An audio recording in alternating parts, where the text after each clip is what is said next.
बोलते हिंदुस्तान पे तमाम दर्शकों का स्वागत है। बीजेपी की लिस्ट पर लिस्ट आ रही है और एक और लिस्ट आ गई है। बीजेपी की हर लिस्ट पर विवाद हो रहा है और हर लिस्ट में ऐसे नाम आ रहे हैं जिस पर चर्चा जरूर हो रही है। इस बार तो बहुत अजब मामला है कि बीजेपी की जो लिस्ट में नाम नहीं है, उन नामों पर ज्यादा चर्चा है, बल्कि जो लिस्ट में नाम है उन पर चर्चा कम हो रही है। लेकिन अभी जो ताजा ताजा लिस्ट आई, उसमें कुछ नाम ऐसे हैं जिन पर चर्चा हो ही रही है। क्योंकि खबर यह है कि बीजेपी डॉक्टर हर्षवर्धन को टिकट नहीं देती है, जनरल वीके सिंह को टिकट नहीं देती है, यहां तक कि यहां तक कि वरुण गांधी को टिकट नहीं देती है। कई नेता तो खुद ही कह देते हैं कि चुनावी राजनीति से हम दूर हो रहे हैं, और कुछ लोग तो टिकट मिलने के बाद वापस कर रहे हैं। लेकिन ये ताजा लिस्ट आई है, उस ताजा लिस्ट में एक नाम ऐसा आया है, बीजेपी ने ऐसे नाम को जगह दे दी है, ऐसे व्यक्ति को टिकट दे दिया है, जिस पर सवाल हो रहा है कि बीजेपी को आखिर क्या उम्मीदवार मिलना कम पड़ गए जो इस तरह से टिकट बांटे जा रहे हैं। बीजेपी ने टिकट दिया है फिल्म एक्ट्रेस कंगना रनौत को।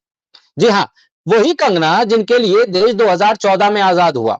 उनका बयान पूरे सोशल मीडिया पर है। वो कहती हैं कि जो 2014 से पहले वाली आजादी का जिक्र हम करते हैं कि 1947 में हम आजाद हुए, वो आजादी भीख में मिली थी, और भीख में मिलने वाली चीज आजादी नहीं होती है। ये लॉजिक है बीजेपी की उम्मीदवार का, ये लॉजिक है बीजेपी की नेता का, ये है लॉजिक बीजेपी की लोकसभा की उम्मीदवार का। वो लोकसभा जहां पर संविधान की शपथ लेकर सांसद अपने लोकसभा की उम्मीदवारी के बाद, जीत के बाद उस सदन में बैठता है। वो संविधान जो इस देश में आजादी के बाद लागू हुआ, वो उन लोगों ने लागू किया जिन्होंने 1947 में आजादी दिलवाई। उन लोगों के लिए बयान क्या है? बयान यह है कि 1947 में आजादी मिली, वो भीख में मिली हुई थी, इसलिए भीख में मिलने वाली चीज आजादी नहीं होती। तो 1857 में रानी लक्ष्मीबाई अगर जंग लड़ रही थी अंग्रेजों के खिलाफ, तो वो भीख के लिए लड़ रही थी। और उन्हीं रानी लक्ष्मीबाई का किरदार फिल्म में एक्टिंग के जरिए निभाकर कंगना रनौत बीजेपी की रानी लक्ष्मीबाई बन गई, स्वतंत्रता सेनानी बन गई, और राष्ट्रभक्ति और देशभक्ति के ज्ञान देने वाली बन गई। अगर वो आजादी भीख में मिली थी, तो फिर क्या अब तक की जो गुलामी थी उसमें कंगना रनौत ये बताएंगी कि इस देश में किस किस को परास्त किया 2014 में? प्रधानमंत्री नरेंद्र मोदी ने। ये बयान तो है, और इस बयान के बाद भी बीजेपी ने भरोसा किया है कंगना रनौत पे। अरे भरोसा तो बहुत है, तभी तो कभी वाई श्रेणी की सुरक्षा, कभी किसी श्रेणी की सुरक्षा, और इतनी सुरक्षा कि अच्छे अच्छे राजनेता भी परेशान थे कि अगर हम अपील कर दें, हम कहते हैं कि हमें जान का खतरा, हमें सुरक्षा दीजिए, तो हमें सुरक्षा नहीं मिल रही है। लेकिन इन्हें सुरक्षा मिल गई, और तो और तमाम अवार्ड्स भी ले लिए। अब जब उम्मीदवारी घोषित हो गई, खुले तौर पर बीजेपी की समर्थक बन गई, तो फिर बयान भी आना शुरू हो गए राजनेताओं वाले। वो कह रही है कि हम अपने भीतर हम क्या करेंगे, हम कौन हैं, इससे हमें तो वोट मिलने वाले नहीं है। हमें वोट मिलेंगे किसके नाम पर? प्रधानमंत्री नरेंद्र मोदी के नाम पर। अब इस देश में उम्मीदवार जब ये खुद कह दे कि हमारे भीतर तो कुछ ऐसे करिश्मा है नहीं, हम इस लायक है ही नहीं कि आप हमें वोट करें, आप वोट कर दीजिए प्रधानमंत्री के नाम पर, हम तो सिर्फ उनके उम्मीदवार के तौर पर खड़े। बीजेपी को दरअसल उम्मीदवार मिल नहीं रहा, विजन वाले उम्मीदवार नहीं मिल रहे, सोच वाले उम्मीदवार नहीं मिल रहे। देश के लिए, किसी राज्य की लोकसभा सीट के लिए वो करेंगे क्या? उस देश के, उस लोकसभा सीट की, उस संसदीय क्षेत्र की जनता के लिए, आवाम के लिए, मतदाता के लिए किन सुविधाओं का इंतजाम करेंगे और किन परेशानियों से उन्हें आजाद करेंगे, इसका जिक्र नहीं है कंगना के पास। दरअसल हिमाचल की मंडी लोकसभा से उन्हें उम्मीदवार बनाया गया है, हिमाचल से वो आती हैं, लिहाजा वो कह रही हैं कि हम क्या करेंगे क्या नहीं करेंगे ये हमारे बस में तो है नहीं, जो कहेंगे प्रधानमंत्री वो हो जाएगा, और प्रधानमंत्री के नाम पर आप वोट दे दीजिए, प्रधानमंत्री ही सब कुछ है, उनके नाम के आगे हम कुछ जानते नहीं, पहचानते नहीं, हम कुछ नहीं है, आप प्रधानमंत्री को वोट दे दीजिए। और इधर प्रधानमंत्री की छवि को बेहतर बनाते बनाते कंगना कह रही हैं कि वो भारत में ही नहीं, पूरी दुनिया के सबसे सबसे प्रसिद्ध और सबसे योग्यवान और सबसे एक तरह से फेमस पर्सनैलिटी हैं, लोग उन्हें चाहते हैं। ये तो बयान कंगना रनौत का है, और मेरी नजर से तो जेपी नड्डा का वो बयान भी गुजरा जिसमें उन्होंने कहा कि प्रधानमंत्री अगर बांग्लादेश से भी खड़े हो जाएं चुनाव में, तो वहां पर भी जीत जाएंगे। तो ये हाल है बीजेपी का।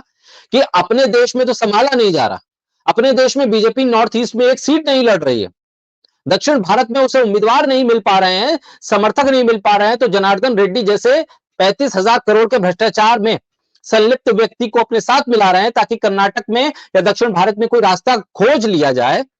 नॉर्थ इंडिया में जैसे टिकट दे रहे हैं, वो टिकट वापसी कर रहा है नेता, टिकट की लिस्ट आने से पहले या तो इस्तीफा दे रहे हैं या राजनीति से ही दूर हो जा रहे हैं, और दूसरी तरफ कंगना जैसे उम्मीदवारों को टिकट दिया जा रहा है। ऐसा ही एक प्रयोग किया था भोपाल से बीजेपी ने पिछली बार, जब एक भोपाल से एक प्रसिद्ध साध्वी को टिकट दे दिया था, और फिर उन्होंने क्या बयान दिया था, उन्होंने नाथुराम गोडसे को देशभक्त बता दिया था, और उसके बाद प्रधानमंत्री उन्हें दिल से कभी माफ कर नहीं पाए, और ऐसा माफ नहीं किया कि उन्हें इस बार टिकट भी नहीं दिया। कहीं ऐसा कंगना के साथ ना हो जाए कि इस बार टिकट तो दे दिया बीजेपी ने, ये सोच के कि चलिए हार गए तो हार गए और जीत गए तो जीत गए, ये सीट दांव पर लगा दी है, लेकिन ऐसा ना हो कि चुनावी समर में कुछ ऐसे बयान आ जाएं जिन बयानों के बाद प्रधानमंत्री इस सीट पर चुनाव प्रचार के लिए ही ना जाएं। दिलचस्प यह होगा कि मंडी लोकसभा क्षेत्र में प्रधानमंत्री कितनी बार प्रचार के लिए जाते हैं, क्योंकि कंगना तो कह रही है कि वो चुनाव नहीं जीत सकती, वो वोट नहीं डलवा सकती, लोग उन्हें वोट नहीं करेंगे, सिर्फ प्रधानमंत्री के नाम पर वोट मिलेगा। लिहाजा प्रधानमंत्री कितनी बार इस सीट पर जाते हैं चुनाव प्रचार करने के लिए, बीजेपी की अपने इस उम्मीदवार को जितवाने के लिए, जो ये कह रही है कि 2014 के बाद से देश आजाद हुआ है। प्रधानमंत्री नरेंद्र मोदी पहले स्वतंत्रता सेनानी बन गए, इसका मतलब तो साफ तौर पर यह। तो ऐसे में आजादी के बाद यानी 2014 के बाद सत्ता में आई बीजेपी का ये 10वां साल है, और इस 10वें साल में कंगना रनौत को मंडी लोकसभा क्षेत्र से टिकट मिला है, तो इस टिकट का इस्तेमाल वो कैसे करेंगी, कैसे चुनाव प्रचार करेंगी, ये रूपरेखा उन्होंने नहीं दी। पहला बयान ही ऐसा दे दिया कि हमारे हाथ में तो कुछ नहीं है, जो मालिक कहेंगे वही होगा। बहरहाल अब देखना होगा कि बीजेपी में आने के बाद आधिकारिक तौर पर, वैसे तो पर्दे के पीछे से तो अब तक बीजेपी में थी, लेकिन अब आधिकारिक तौर पर बीजेपी में आने के बाद, उम्मीदवारी मिलने के बाद, टिकट मिलने के बाद उनके किस तरह के और कितने तरह के बयान आते हैं, क्योंकि उनके पिछले ट्रैक रिकॉर्ड को अगर देखें तो वो लगातार ऐसे बयान देती रही हैं कि लग रहा है कि सारा इतिहास पलट दिया जाएगा और सारे इतिहास की किताबों को दोबारा से लिखा जाएगा, क्योंकि जिस बात का जिक्र कंगना करती हैं वो इतिहास के किसी पेज पर मिलता नहीं और उसे राजनीति से भी मतलब होता नहीं। इसलिए सिर्फ बयान देना है और सिर्फ बयान में प्रधानमंत्री की बड़ाई करना है, उस बड़ाई में किसी हद तक भी चले जाएं, इसका गुरेज नहीं करेंगे। और उन वादों पर अमल कैसे होगा, उसकी रूपरेखा क्या होगी, उसका ब्लूप्रिंट क्या होगा, सबसे तथ्यात्मक बात तो यह है कि उनके सामने उम्मीदवार कौन सा होगा विपक्ष का, यह भी तय करेगा कि कंगना की जीत होनी है या फिर बीजेपी की फजीयत। बहरहाल बोलता हिंदुस्तान के साथ जुड़े रहिए, तमाम खबरों के और तमाम अपडेट्स के लिए आप हमारे साथ बने रहिए, हमारे तमाम सोशल मीडिया प्लेटफॉर्म के साथ।